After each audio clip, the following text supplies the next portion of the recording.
নমস্কার বন্ধুরা, চৌধুরী ভিলেজ ডায়েরিতে আপনাদের সবাইকে স্বাগত জানাই। তো আজ আমরা বোনদের নিয়ে চলে এসেছি পেঁপে মাখা খাবো বলে। এই যে পেছনে যে পেঁপে গাছগুলো দেখছো, এইগুলো আমাদেরই পেঁপে গাছ। এই গাছ থেকেই আমরা আজ পেঁপে পারবো।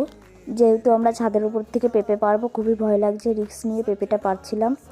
তো অবশেষে আমাদের পেঁপে পাড়া শেষও হয়ে গেছে।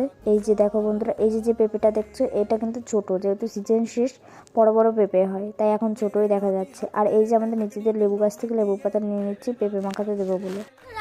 আমরা কোথায় এসে পেঁপে মাখা খাচ্ছি সেটা দেখাই। তো আজকে আমাদের লোকেশনটা ছিল লাউ গাছের চালির নিচে।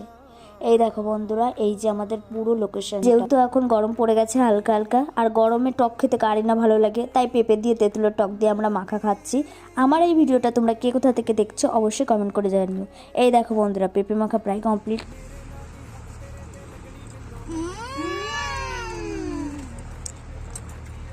তো বন্ধুরা, এইভাবে একদিন বাড়িতে পেঁপে মাখা করে দেখবেন, খেয়ে দেখবেন, খুবই স্বাদ। আমাদের এই পুরো ভিডিওটা দেখার জন্য আপনাদেরকে ধন্যবাদ।